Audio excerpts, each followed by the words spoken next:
sekali. Oke, Mr. Ya, Johannes, kita mau ini nih, kita mau tanya, ya. apa sih sebenarnya yang melandaskan konsep Nagaya? Latar belakangnya apa sih? Oke. Jadi kalau kita lihat ya di tahun 2017 itu kan banyak sekali koin dan token-token yang bermunculan Hmm, dengan klaim bahwa mereka akan menjadi the next Bitcoin. right. Nah, tahun 2018 tuh mayoritas dari mereka itu akhirnya berguguran ya, Hmm, baik yang disengaja maupun yang tidak disengaja. hmm, Sehingga kita itu mempelajari apa saja sih kekurangan dari koin-koin atau token-token yang sudah ada tersebut. right. Nah, dari kekurangan yang ada ini kita coba untuk membuat konsep mata uang kripto, ya kan, yang bisa dipegang untuk waktu yang lama, relatif lebih stabil, Hmm, dan kecenderungannya naik harganya dari waktu ke waktu. oke. Sehingga kita menciptakan sebuah mata uang kripto yang di-backup oleh emas real, emas Hmm, murni, hmm, hmm, dan juga ditunjang oleh proyek-proyek yang juga real. oke. Oke, interesting. Nah, Nagaya itu kan di backup oleh emas nih. Ya, Kalau boleh tahu, kenapa sih harus... Oke, sebelum kita masuk ke kenapa emas, kenapa harus ada backup? oke. Kita kan tahu ya dalam dunia usaha, bisnis, investasi, itu kita kenal pasti ada namanya keuntungan dan kerugian. Betul. Ya, nggak mungkin ada bisnis, usaha, investasi yang selalu pasti untung. Betul. Kalau Pak Dani ada, tolong kasih tahu kita juga mau. Mungkin Ya, kalau bagi para penonton yang ada, mungkin juga boleh kasih tahu kita boleh, ya. boleh kasih tahu kita ya. Tapi Iya, berhubung ya kita tahu ya, pasti di mana ada profit, keuntungan, di situ juga pasti ada resiko. betul. Oke. Nah, kebanyakan orang tuh, semua orang pasti seneng dan bisa tuh nerima yang namanya keuntungan. Tapi bagaimana dengan kerugian? Betul. Ya. Kalau sampai kerugian ini sampai terjadi dengan mereka, Hmm, kadang-kadang ya kita mau nggak mau ya. hmm, Tapi kita akan berusaha supaya kerugian itu jangan sampai maksimal. Jangan hmm, sampai seluruhnya. Ya, kalau bisa kita minimalisir. ya. Nah, kalau kita melihat dari data-data dari coinmarketcap.com yang ada, lebih dari 90% koin token yang beredar sampai saat ini, Hmm, itu rata-rata kehilangan nilainya. hmm, Bahkan ada yang sampai nggak ada nilainya lagi. Oke, nah ya. ini ya terjadi karena di dunia mata uang kripto saat ini itu 99% cryptocurrency itu tidak memiliki intrinsic value. Hmm, Hanya memiliki market value, di mana market value ini ya sangat bergantung dari tingkat kepercayaan hmm, gitu. Nah, disinilah fungsi dari backup yang dimiliki Nagaya. Dengan adanya backup ini, nilai dari Nagaya itu tidak akan mungkin mencapai nol. ya. Kenapa? Karena nilai intrinsik Nagaya itu adalah nilai intrinsik dari sesuatu atau aset atau produk yang membackup Nagaya itu sendiri, yaitu emas murni. Jadi nilai intrinsik Nagaya adalah nilai intrinsik emas murni yang membackup setiap Nagaya. Oke. Oke, menarik. Tadi ada menyebut mengenai Pak Johannes, ada menyebut mengenai intrinsic dan market value ya. Ah, Nanti kita akan masuk ke sana lebih detailnya, tapi sebelumnya saya penasaran. ya, Kenapa yang dipilih emas, Pak oke. Johannes? Jadi waktu kita menentukan apa sih yang sebaiknya membackup Nagaya ini ya, Hmm, kita harus melihat dulu beberapa faktor. Jadi ada oke. beberapa faktor yang kita nilai. Di antaranya itu adalah yang pertama, backup itu harus dikenal Mhm, dan diakui oleh semua orang di seluruh dunia. hmm, Jadi intinya kalau kita nyebut backupnya apa, semua orang harus tahu. hmm, Oh, itu barangnya. Oh, itu produknya. mhm, Itu dia. Nah, yang kedua, harus terbukti telah digunakan selama puluhan, bahkan mungkin kalau bisa ratusan atau ribuan tahun sebagai alat yang pelindung nilai. oke. Ya, jadi harus sudah terbukti. Hmm, hmm, Oke, itu yang lebih baik. Semakin dia semakin lama telah digunakan hmm, sebagai alat pelindung nilai, artinya dia sudah terbukti. Oke. Terus tingkat likuiditasnya harus tinggi dan global. hmm, Maksudnya apa? Dia mudah ditukarkan untuk aset lain. Contoh misalkan kalau dalam kehidupan kita sehari-hari kan kita pasti butuh uang fiat ya. betul. Nggak mungkin kita bisa bilang bahwa oh kripto ini kita bisa pakai di seluruh dunia. Hmm, Sampai saat ini belum ada cryptocurrency yang benar-benar diterima sebagai alat pembayaran di seluruh dunia. hmm, bahkan Bitcoin sekalipun. Ya. Ya, jadi kita butuh yang tingkat likuiditasnya tinggi dan harus global. Hmm. Jadi jangan cuma di Indonesia, cuma di Singapura, cuma di Korea, cuma di Amerika gitu. Nggak bisa, kita harus di global. Nah, backup ini pun harus bisa diklaim. Oke. Harus bisa diklaim dengan mudah dan dalam jumlah yang beragam. Gitu. Jadi, kalaupun ada backup tapi tidak bisa diklaim, ya itu juga sebenarnya percuma. Betul. Gitu. Oke. Tapi yang lebih penting, backup ini bukan hanya klaim semata ya. Jadi bukan cuma kita bilang bahwa kita ini di backup gitu. Tapi cuma klaim aja. Tetapi backup ini pun harus bisa diverifikasi. Artinya harus transparan dalam soal jumlah, terus di mana backupnya berada, dan harus bisa dilakukan independent audit. Oke. Ya. Berarti transparansi itu sangat Betul. penting ya, Pak Johannes ya. Betul. Oke. Nah, berarti untuk Nagaya sendiri sebelum dijual Ya. kepada publik, Ya. berarti emasnya sudah ada dong? Oh, belum. Kita belum ada? belum. Oke. Karena gini, konsep kita ini kita bukan jualan emas. Ya, kita bukan jualan emas. Tetapi kita menyediakan mata uang kripto yang di backup oleh emas. Nah, dari dana hasil penjualan Nagaya, itu tidak semuanya kita gunakan untuk proyek atau bisnis kita. Oke. Sebagian besar, persentase yang terbesar itu kita gunakan untuk membeli, untuk cadangan ya. Backup. Nah, untuk backup. Ya. Nah, kita akan gunakan untuk membeli emas murni. Dan emas ini akan kita simpan di sebuah tempat penyimpanan khusus emas, perak, platinum, titanium yang berada di negara Singapura. Oh, jadi emasnya disimpan di Singapura ya, Pak Betul. Johannes ya. Oke. Kenapa di Singapura, Pak Johannes, kalau boleh tahu? Ada Oke. alasan tertentu kah? Nah, Nagaya ini kan sebenarnya adalah proof of ownership ya. Jadi bukti kepemilikan dalam bentuk digital. Nah, bukti kepemilikan apa? Dia ini adalah bukti kepemilikan sejumlah emas yang ada di dalam tempat penyimpanan tadi, tempat penyimpanan di Singapura tadi. Artinya setiap Nagaya itu secara nyata di backup oleh sejumlah gram emas. Kalau nantinya ada yang membuktikan bahwa dia adalah pemilik sejumlah Nagaya, berarti dia berhak atas sejumlah emas di dalam tempat penyimpanan tersebut. Oke. Contoh, kalau mungkin Pak Dani, kalau kita nanti ya udah dinyatakan bahwa setiap Nagaya itu sudah di backup oleh 0,1 gram emas murni, Pak Dani bisa menunjukkan ke kita bahwa saya punya 100.000 Nagaya. Artinya tinggal 100.000 dikali 0,1 gram. Artinya Pak Dani itu berhak atas 10.000 gram atau 10 kilogram emas murni.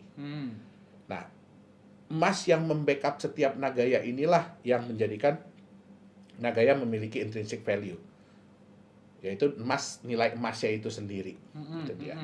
Nah, untuk menunjang tingkat kepercayaan, ya kalau kita bilang bahwa kita simpan di sebuah tempat, tapi kalau tempat itu orang nggak ada yang kenal, orang nggak ada yang tahu, apakah itu bisa dipercaya? Nggak bisa. Nggak bisa ya. Nggak bisa. Nggak gampang lah Nggak ya. gampang. Nah, akhirnya kita membutuhkan sebuah tempat yang bukan hanya bisa menjamin keamanan emas Nagaya tersebut, tetapi tempat itu juga harus berada di negara yang dikenal secara global dan memiliki reputasi yang baik.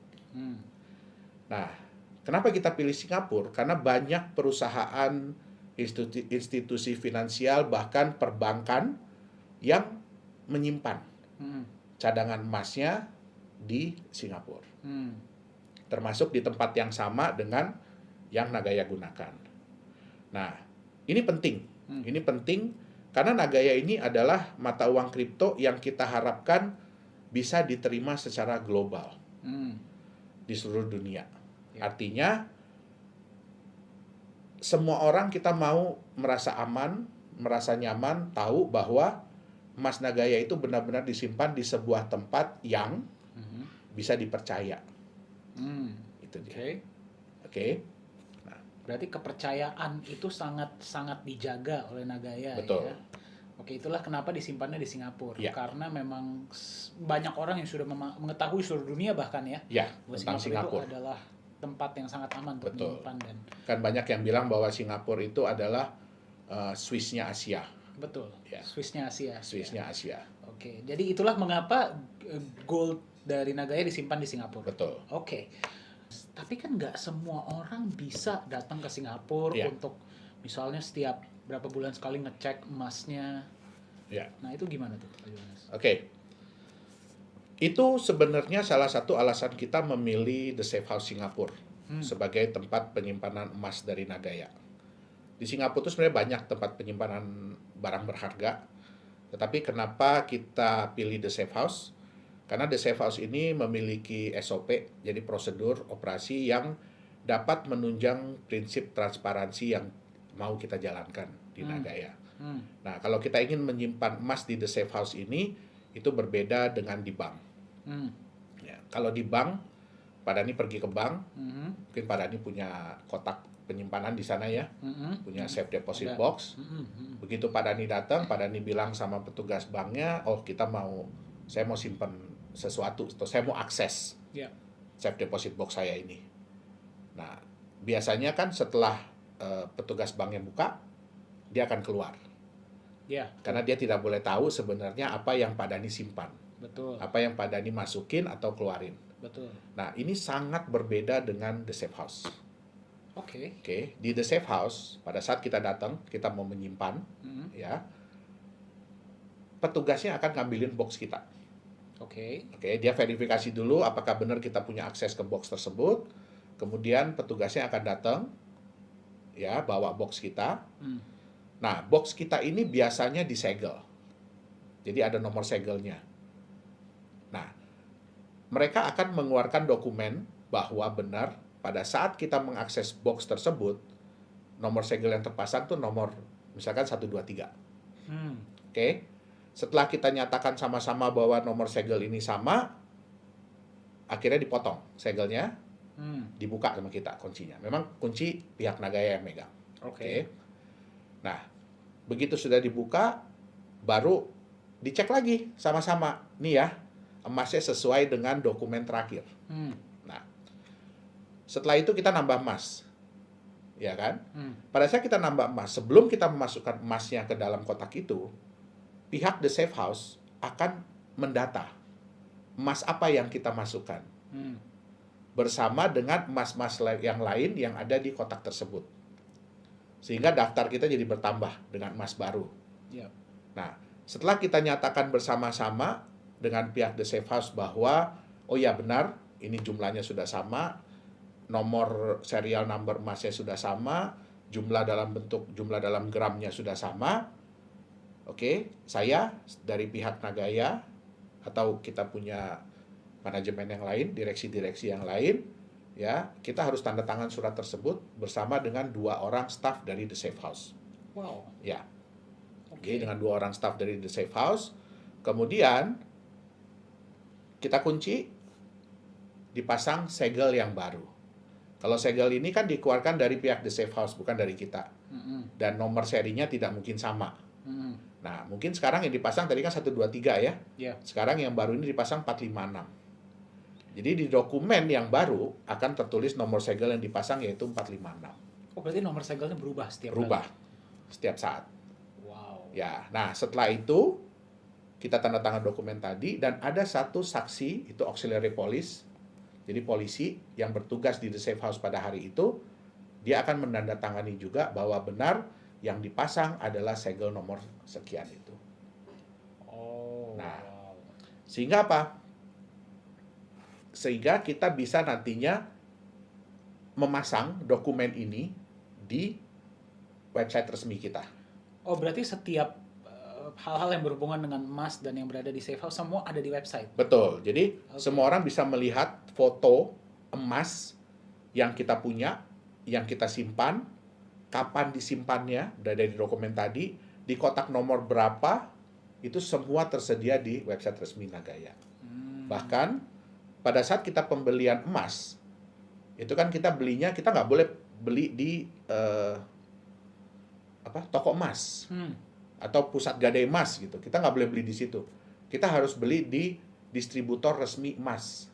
Harus di distributor Harus di resmi emas. distributor resmi emas. Yang kita pilih memang di Singapura. Jadi mereka pun kan diawasi oleh pemerintah Singapura. Jadi nggak mungkin kita bisa naikin harga, kita bisa nitip, tolong dong harganya tulis sekian gitu. Ya kan kita tahulah Singapura kayak apa. Ya, nggak sembarangan bisa. Nggak sembarangan, Ya, betul. Jadi mereka nggak bisa sembarangan memanipulasi data atau ngarang-ngarang nilai gitu. betul. Oke, jadi betul.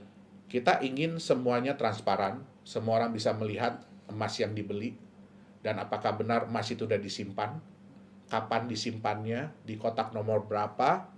Nah, semua itu tertera di websitenya Nagaya, website resmi dari Nagaya.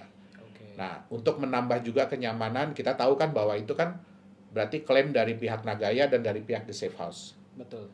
Nah, kita ingin supaya gini, yang namanya transparansi itu tidak ada batasnya.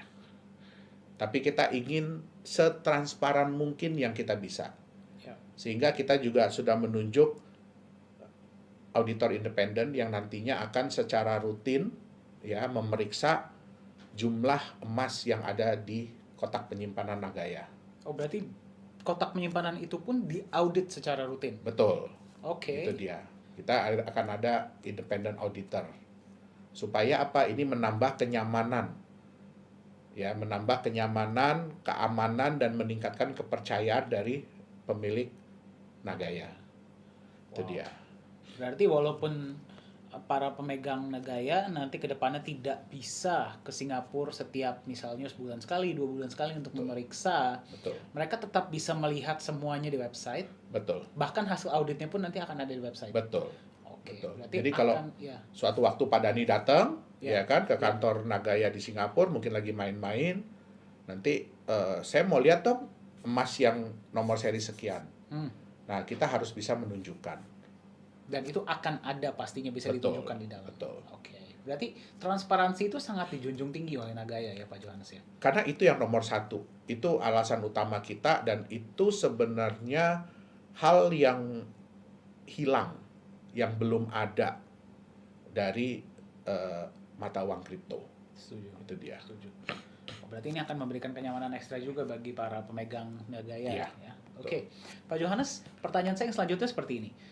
Kita kan tadi mengatakan bahwa dari hasil penjualan koin atau cryptocurrency Iya. Nagaya itu sebagian akan digunakan untuk membeli emas. Betul, Berarti sebagian masih besar, ada iya. sebagian besar. Iya. Berarti masih ada sebagian lagi. Oke, Nah, betul. itu digunakan untuk apa tuh, Pak Johannes? Kalau Oke. kita tahu?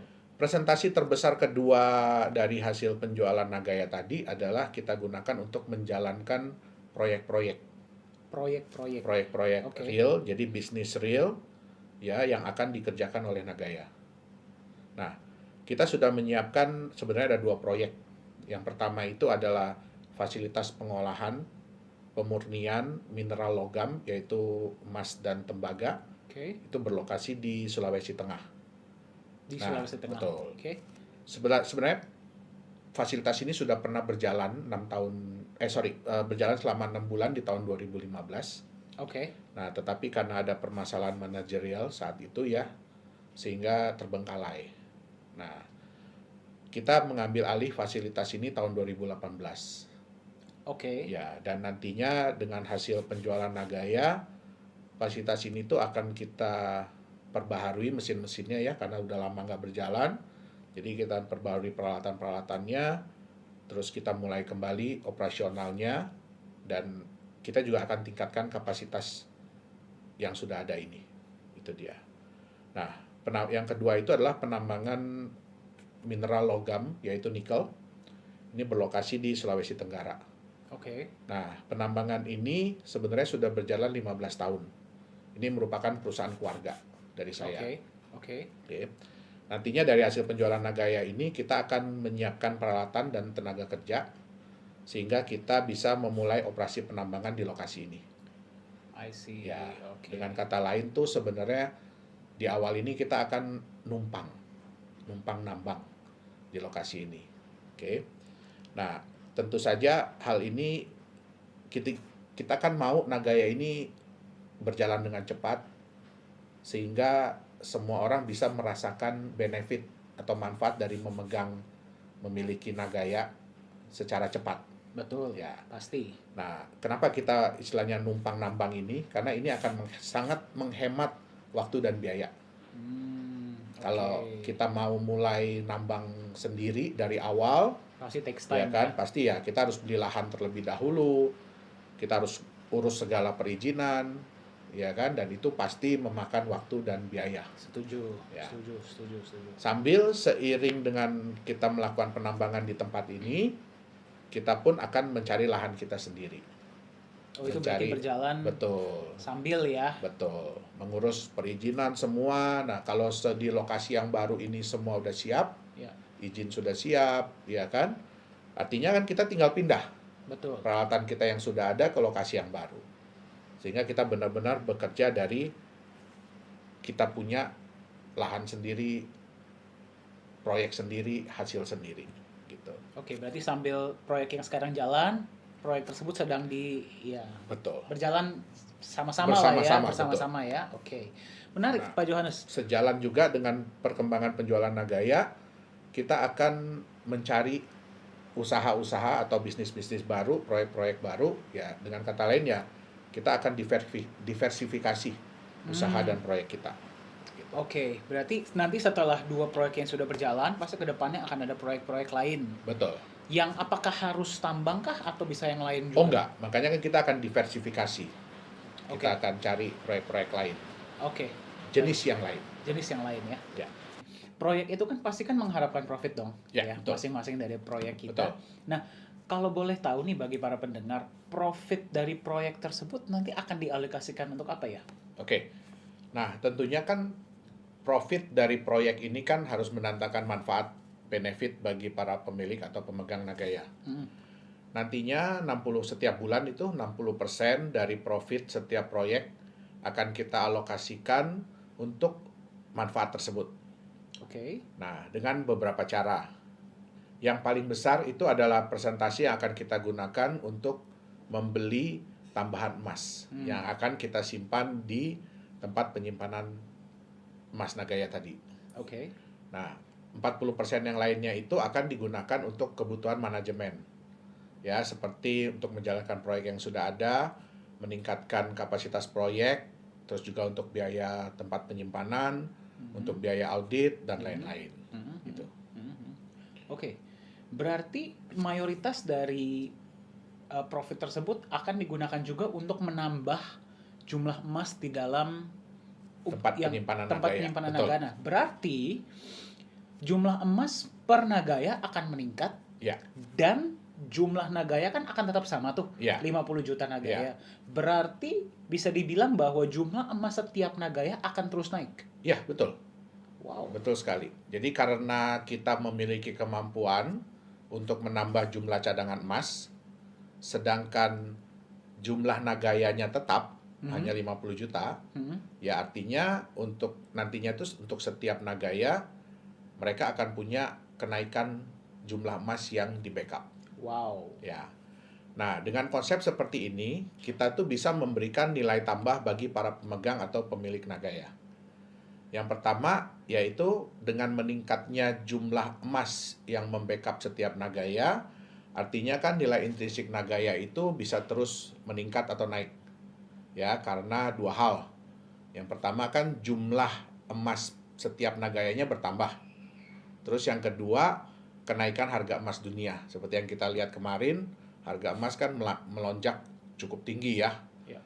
Nah, dengan kenaikan nilai intrinsik ini, artinya sejalan dengan waktu, kita bisa menurunkan tingkat resiko dari pemilik atau pemegang Nagaya. Nah, benefit yang kedua yang lebih menarik lagi adalah dengan penambahan emas tiap Nagaya ini, tentu saja membuat pemilik pemegang yang sudah ada kan lebih berat ya, lebih sayang untuk jual Nagayanya kan. Betul. Ya, karena mereka lihat kan Nagaya mereka jumlah emas tiap Nagayanya terus bertambah. Betul. Nah, sedangkan bagi yang belum punya, kalau mereka tahu konsep Nagaya ini, tentu kan mereka jadi ingin punya nih. Nah, tapi kan Nagaya ini terbatas. Artinya apa? kedepannya mereka harus mendapatkan Nagaya ini dari pemilik atau pemegang yang sudah ada. Betul. Nah, disinilah tercipta market value yang kita prediksi akan stabil dengan kecenderungan itu meningkat. Itu dia. Wow, berarti ini bagi para pendengar ya. Ya. Berarti nilai intrinsik Nagaya ini akan naik dengan Betul. meningkatnya jumlah emas. Betul. Dan juga nilai marketnya akan naik karena Betul. jumlahnya terbatas ya. Betul. Wow. luar Karena biasa. permintaan kan pasti akan meningkat kalau orang sudah melihat konsep dari Nagaya ini kan, pertambahan jumlah emas untuk setiap Nagayanya. Betul. Itu Betul. dia. Dan itu akan terjadi secara otomatis ya Betul. bagi para pemegang. Betul. Wow. Oke.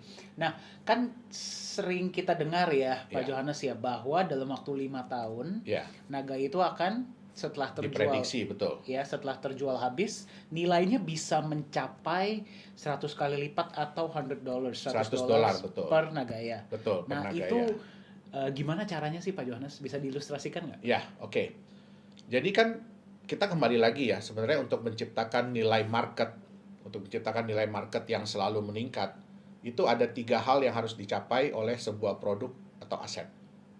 Apa aja Yang tuh, Pak? pertama, produk itu harus terbatas jumlahnya, limited edition. Ya, Kalau kita lihat kan semua produk yang limited edition itu kan biasanya harganya lumayan tinggi ya. betul. Nah, dan kecenderungannya itu selalu meningkat karena semakin barang itu semakin sulit didapat, berarti harganya pun akan semakin meningkat. Betul.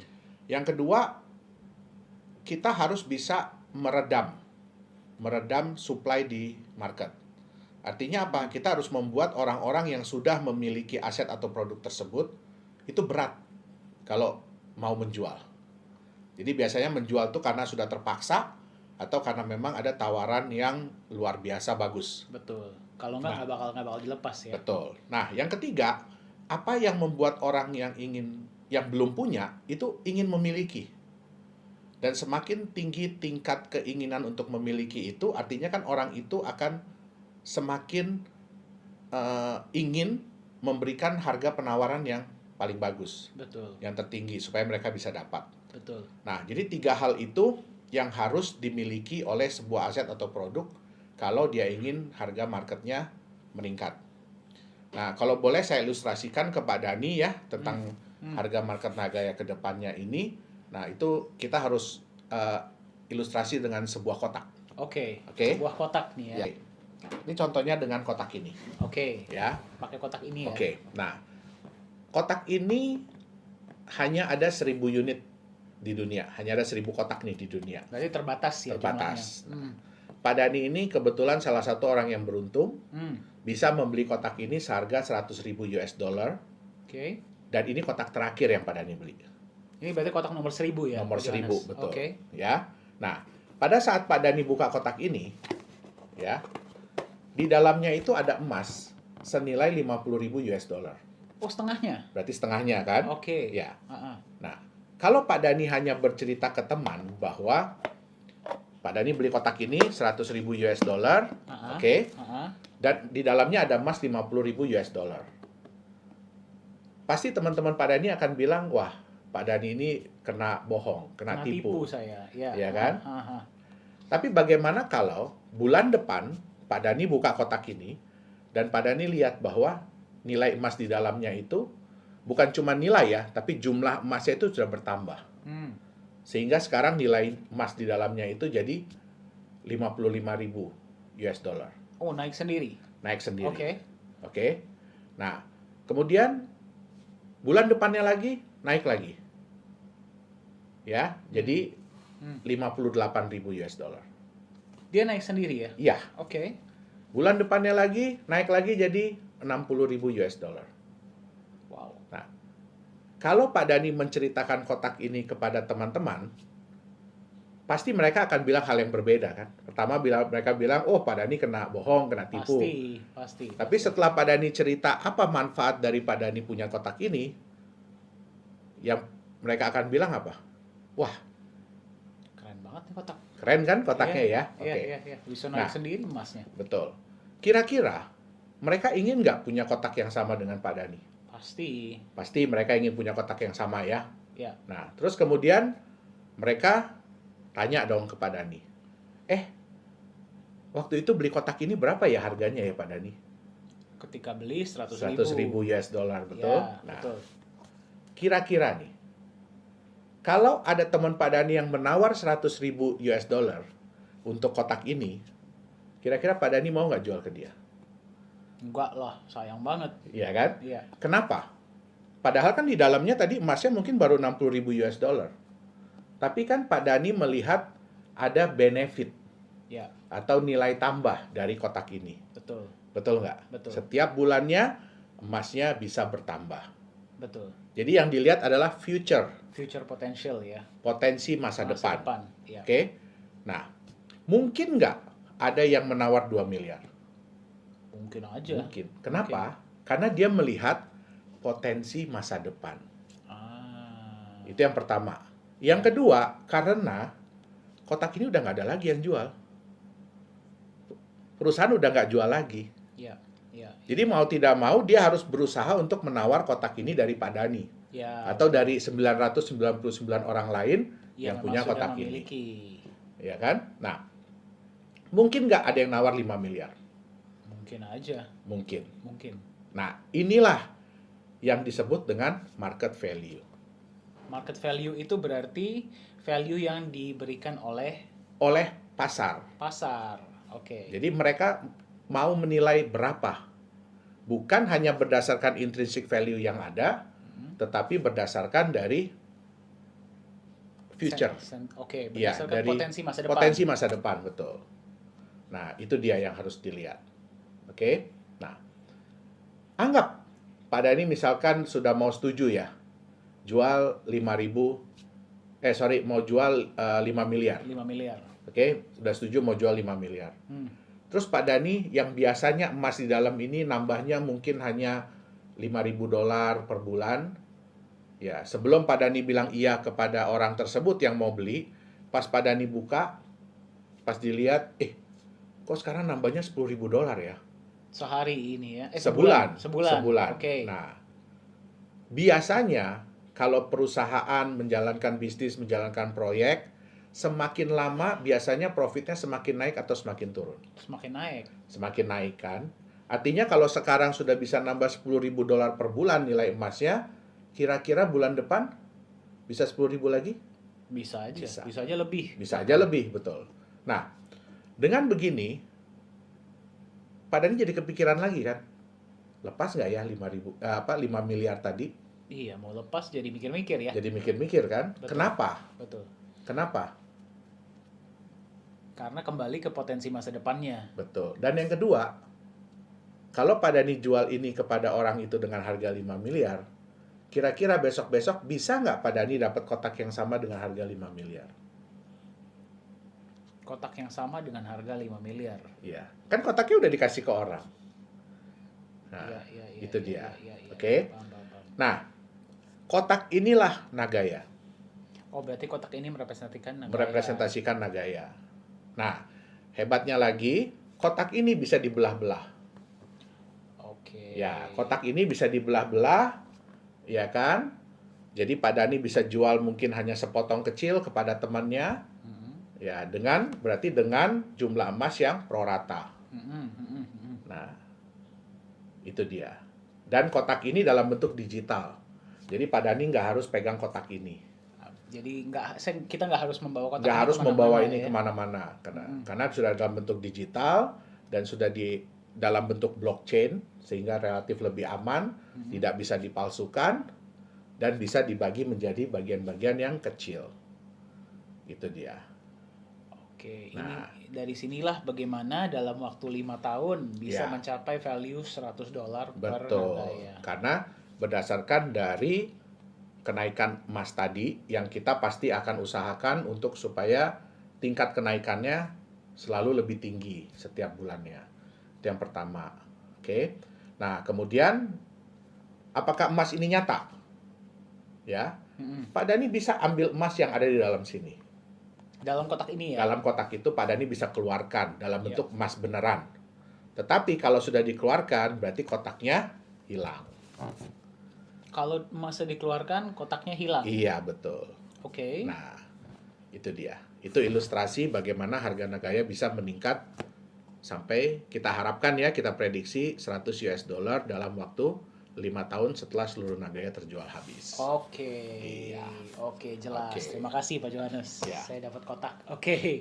Nah, tadi berarti kan kita sudah berbicara mengenai bagaimana Nagaya value-nya itu bisa mencapai 100 dolar Iya, per Nagaya Ya. dalam waktu yang kita harapkan dalam waktu 5 tahun. iya, Itu dengan meningkatnya jumlah emas dan juga jumlah permintaan di market betul. karena jumlahnya terbatas. Ya. Nah, tadi kan kita berbicara nih Pak Johannes mengenai kotak dan di dalamnya itu ada emasnya. Iya, betul. Ya. Dan kalau di situ emasnya bisa diambil. Iya, Kalau di Nagaya, iya. emasnya bisa diambil nggak? Oke. Nah, karena emas yang kita simpan itu kan emas nyata. Ya. Emas murni ya, LBMA grade, jadi LME grade seperti kalau di Indonesia itu setara dengan emas antam. Oke. Bukan emas digital dan bukan sertifikat emas. Ya. Sehingga emas tersebut bisa diklaim oleh pemilik atau pemegang Nagaya. Jadi bisa diklaim Bisa ya? diklaim, betul.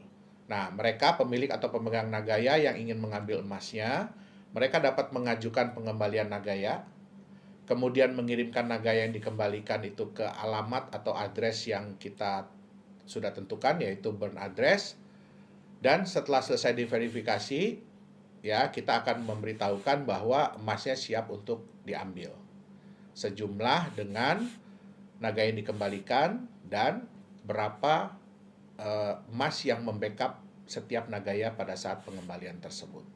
Oke, nah Pak Johannes, Ya. kita memahami bahwa bagi para cryptocurrency ya dan juga bagi para pemegang, Ya, mereka selalu mengharapkan bahwa cryptocurrency ini cepat masuk exchanger nih, ya. ya. Nah, bagi Nagaya sendiri kapan akan Oke. masuk ke exchanger? Memang itu adalah tujuan ya, tujuan goals yang ingin dicapai oleh semua mata uang kripto. Betul. Ya. Nah, tapi kita tidak mau gegabah. Ya, kita tidak mau gegabah, kita tidak mau asal-asalan untuk masuk di exchanger. Karena masuk di exchanger ini belum tentu menguntungkan bagi pemilik atau pemegang cryptocurrency tersebut. Oke. Banyak mata uang kripto yang setelah masuk di exchanger malah kehilangan nilainya, bahkan sampai tidak ada nilai sama sekali lagi.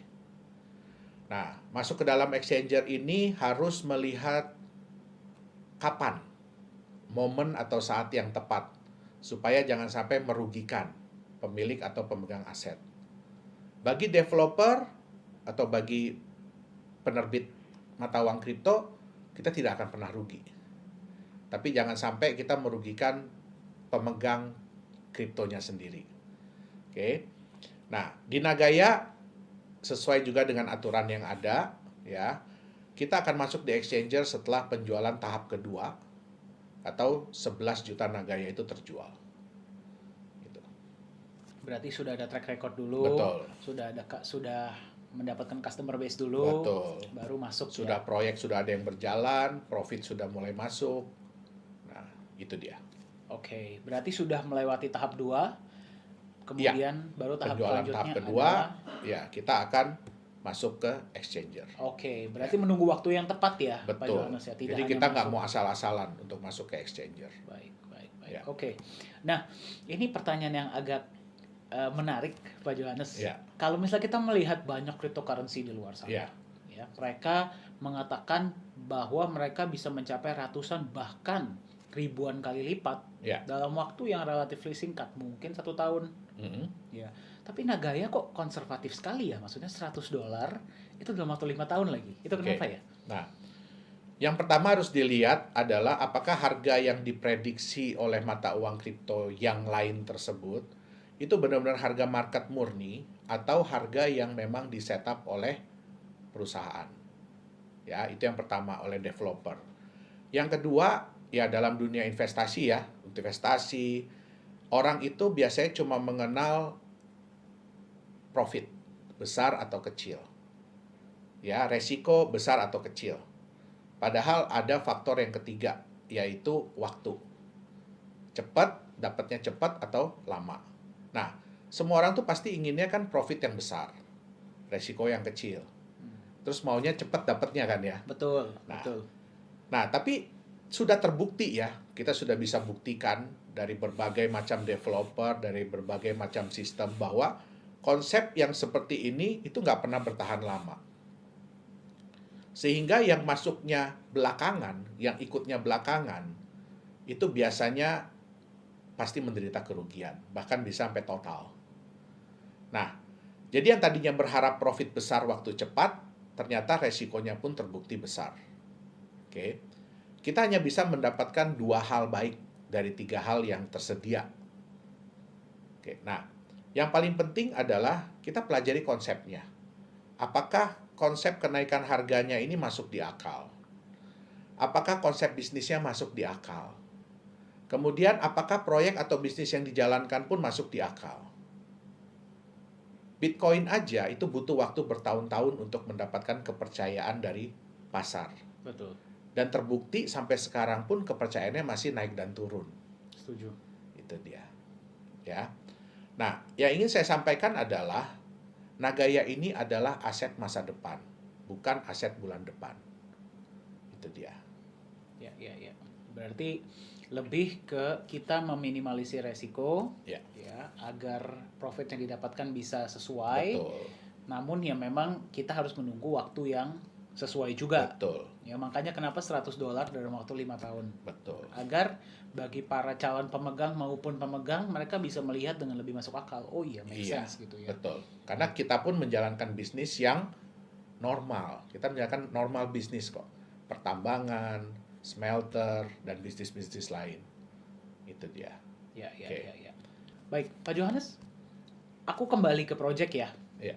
Banyak banget perusahaan kripto di luar sana, kan banyak yang bermain di bisnis digital. Ya.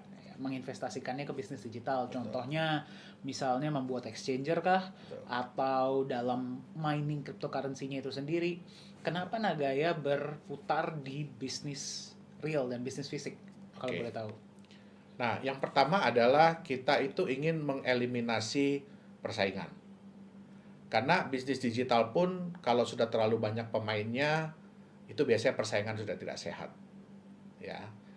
Yang kedua, kita lebih ingin menunjukkan bahwa sebenarnya mata uang kripto ini pun bisa menjalankan bisnis-bisnis yang real. Jadi nggak harus bisnis digital. Yang ketiga, lebih kepada untuk melindungi aset. Kenapa? Di bisnis digital, itu biasanya hampir tidak punya aset. Bahkan sama sekali tidak punya aset. Kita bisa lihat bisnis-bisnis digital yang ada ya, bukan cuma di Indonesia, tapi hampir di seluruh dunia, rata-rata itu minim aset atau tidak punya aset. Nah, dengan kita memiliki bisnis real, artinya kita punya aset. Contoh, kalau kita menjalankan fasilitas yang pemurnian itu, artinya kita punya tanah, kita punya bangunan, kita punya mesin-mesin, ya kan? Sehingga aset-aset ini pun bisa dipakai untuk melindungi nilai dari Nagaya tadi. Ingat yang saya bilang bahwa semua orang bisa menerima keuntungan. Betul. Tapi sulit sekali kalau menerima kerugian.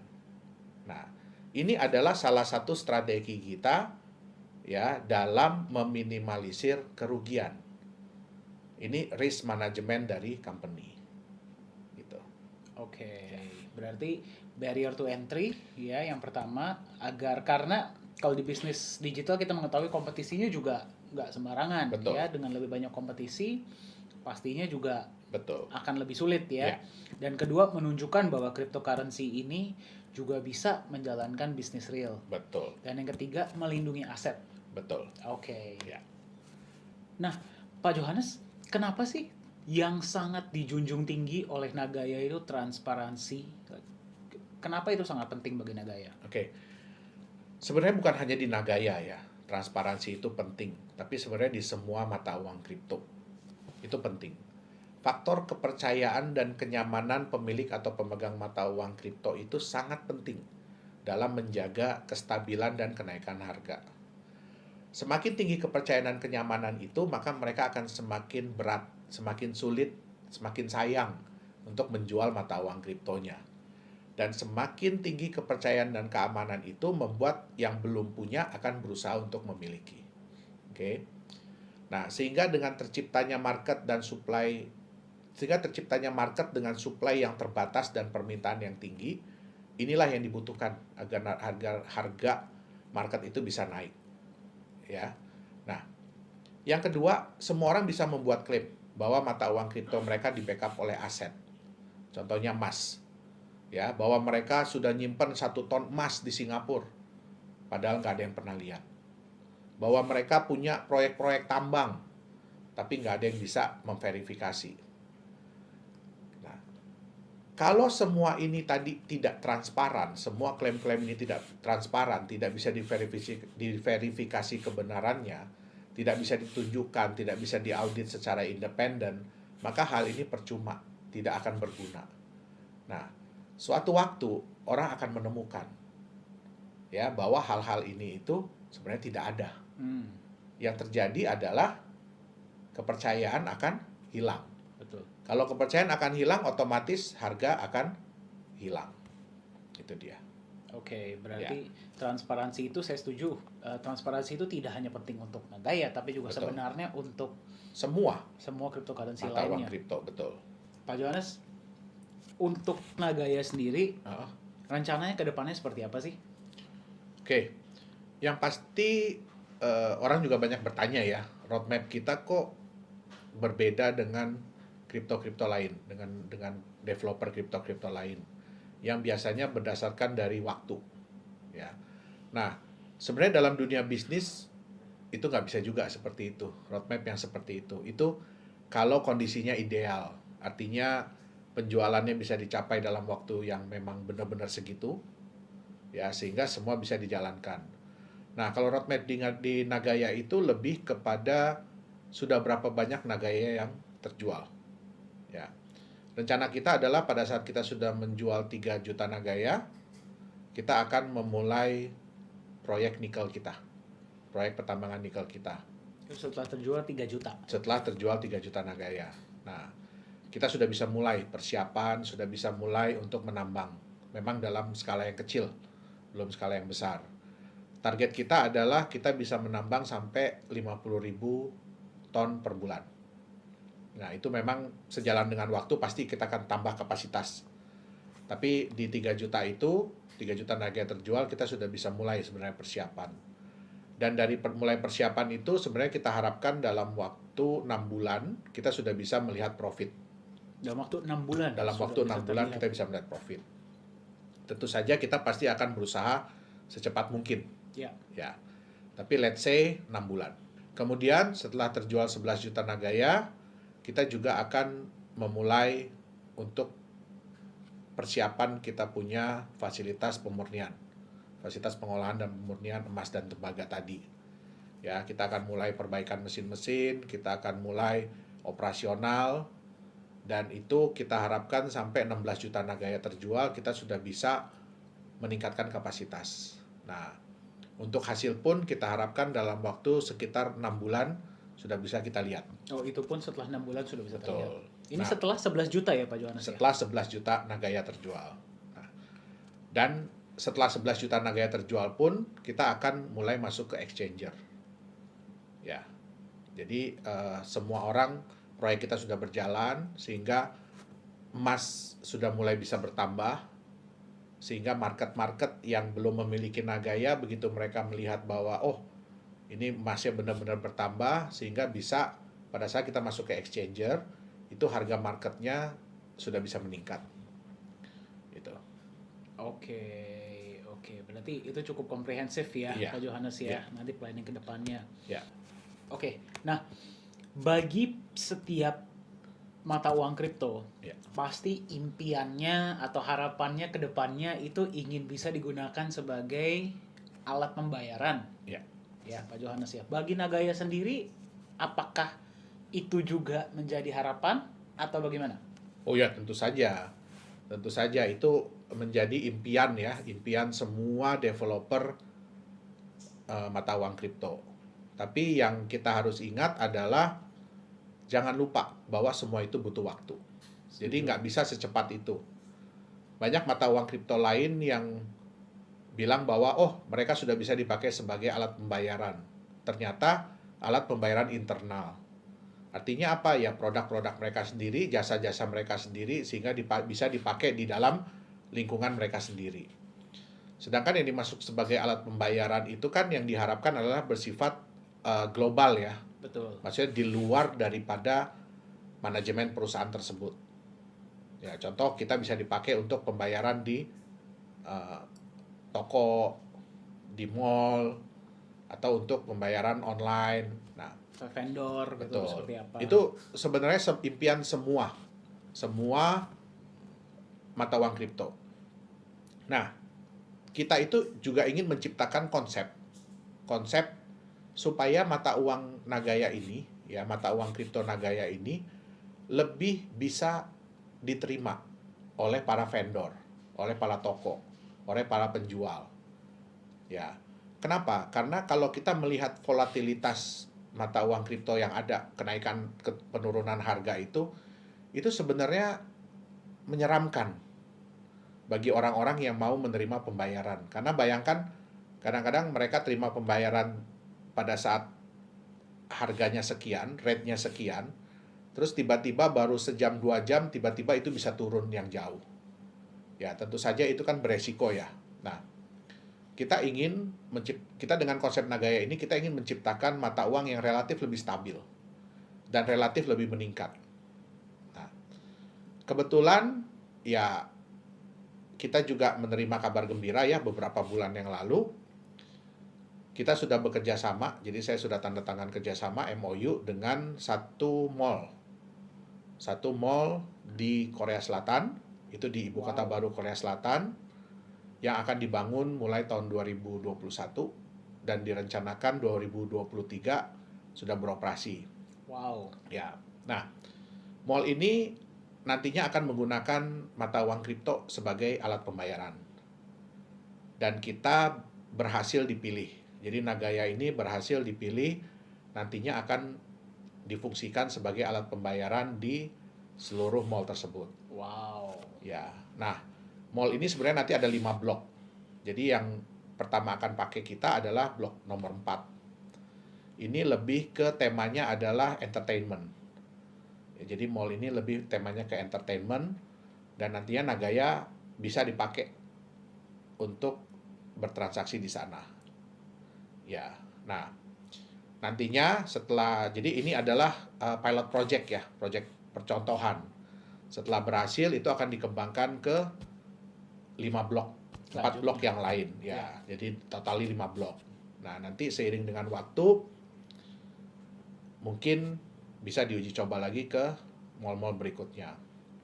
Gitu. Kenapa mereka memilih Nagaya? Karena setelah mereka survei, Nagaya ini yang bisa lebih memberikan rasa nyaman dan aman, terutama bagi yang menerima pembayaran. Betul.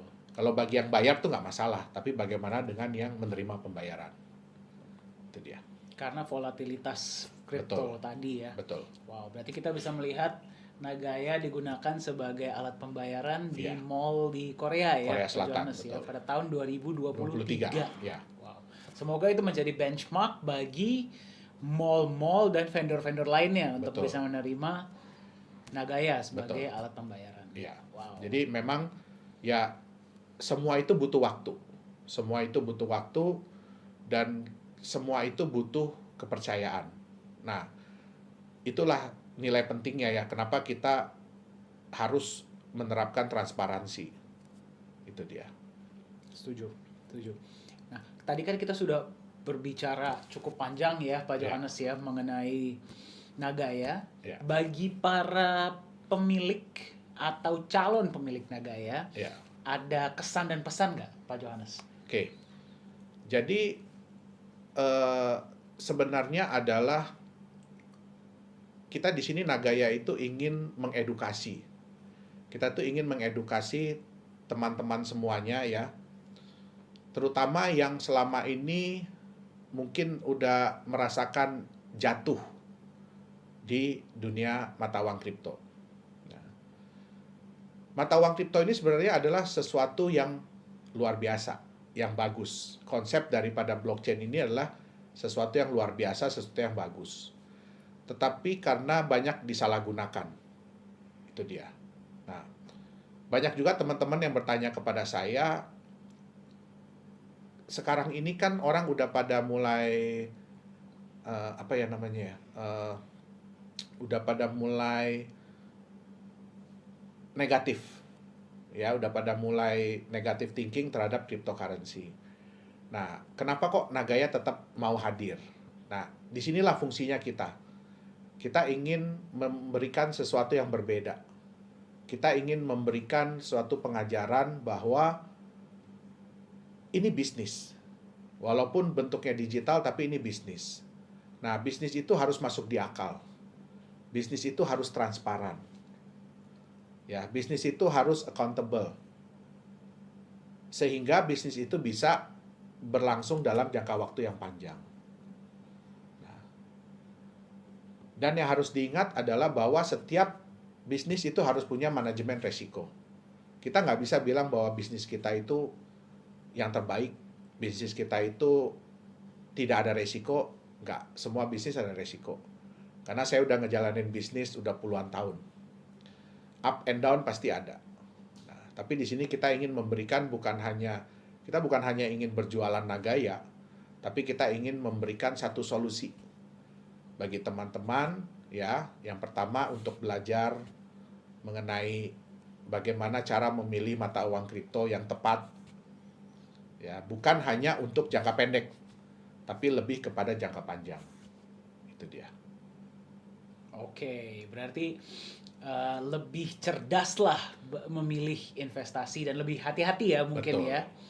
Jika konsepnya masuk akal, baru silahkan Betul. berinvestasi. Oke, terima kasih banyak Pak Sama-sama. Johannes, kita belajar banyak ya. Demikianlah bincang-bincang bersama CEO dan founder dari Nagaya Technologies, Mr. Yorat Johannes Chandra. Semoga dapat memberikan wawasan lebih